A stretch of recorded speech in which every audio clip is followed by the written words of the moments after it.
This is the mortar, range 43 blocks. Let's see how well it can do. And there she goes! Oh my word!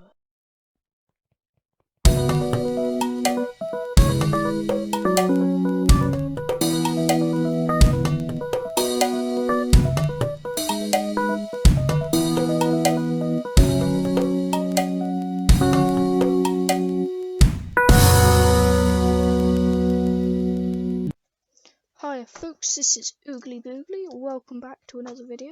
Today we are going through 3 of the most common TNT designs. Make sure to watch out for a video coming soon where I showcase more accessories and more advanced TNT cannons that you can do. But I'm just giving you a handy guide to the 3 basic TNT cannons that you can build in Minecraft.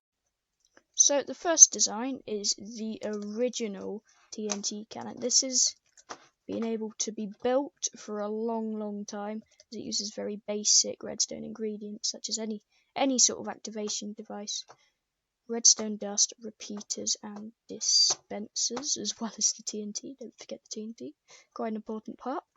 And so it has 18 blocks range. It needs an area of 3, which is this edge, 6 this edge, and 2 blocks high. It has no specialities. It's a fairly simple design, and let's just see it in action. As you see, we have the delay, 10-tick delay. Moving on to the TNT, which then blows a hole in our very nice floor, which was intact a moment ago.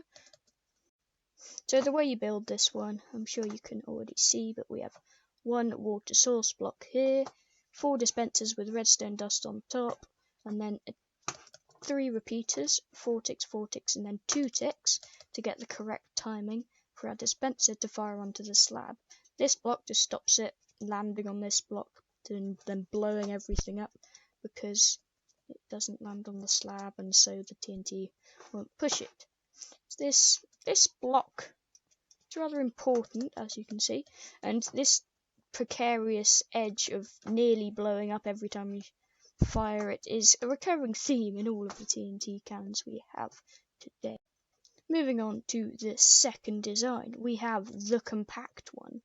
As you can see, it goes by its name. It is very compact, and it has 20 blocks of range. It only needs a 3 by 3 by 3 area. You might have noticed that this probably should be 3 by 3 by 2, but no, there is actually another dispenser underneath here, which is activated by a piece of redstone dust underneath here to give it that extra oomph when it's firing, because three TNT blocks really aren't enough to get a decently ranged TNT cannon.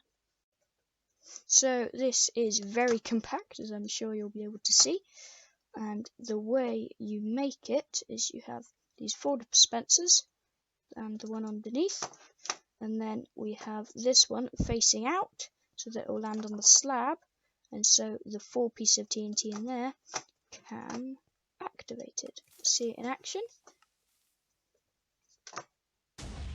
and there we go. That's 20 blocks of range there.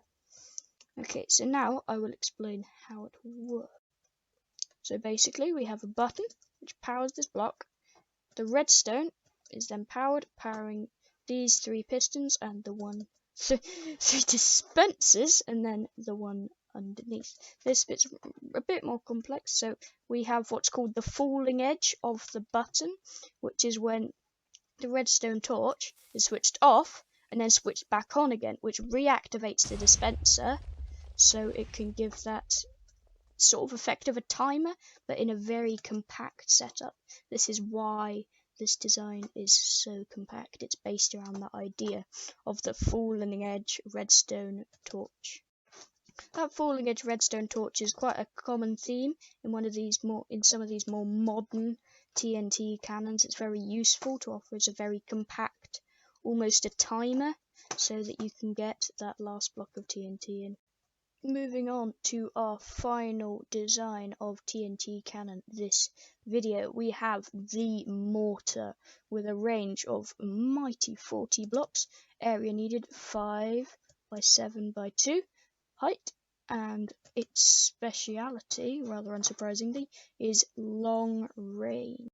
So into how this works, we have 9 firing dispensers, which are the source, the fuel. Would you call it fuel? I'll say fuel for our flying TNT.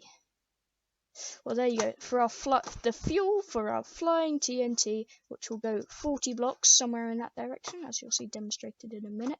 You may have seen we have a rather unusual array out here with the redstone torch falling edge yet again. But this strange mini circuit is a pulse extender, basically used by 2 comparators, like constantly comparing and subtracting the signal from each other.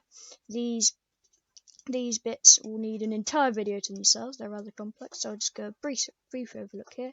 So the power that's coming in from the back is added with the power that is coming in elsewhere, and so it does it really quickly, and so it gradually diminishes the signal strength. And when that signal strength is 1, it'll only reach to there, will not reach the redstone torch, so that will turn back on again, igniting our TNT.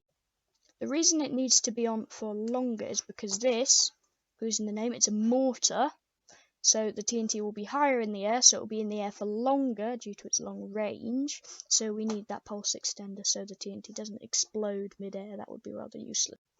So on to actually using it. I'm sure you're very excited for this, and here we go. So we've got the 8 TNT firing, the pulse extender working properly, and boom! Look at that huge range here. We have gone all the way to here, and I think that may even be more than 40 blocks. I think that's actually further than I've done before. Yeah. Wow. Geez, that is 68 blocks. I'll have to change this sign, but not no. So that's a 68 blocks of range, and that is very impressive. As you could see, pulse extender working as it should, keeping that TNT active until it explodes just when it hits the ground over there. So in terms of building this, you just need 9 dispensers with that firing one, all of them stacks of TNT in. You will need 2 comparators, a redstone torch arranged in the pulse extender, and with the redstone going all the way along with the button.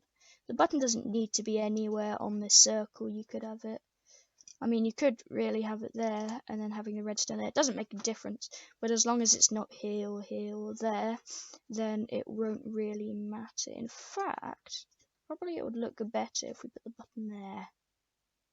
Yeah, I'd say that looks a bit more organised. Now, I'm sure you'll probably want to see this fire again, so I will do the honours of that just now with the button in the new place, and we can see the mortar once again working.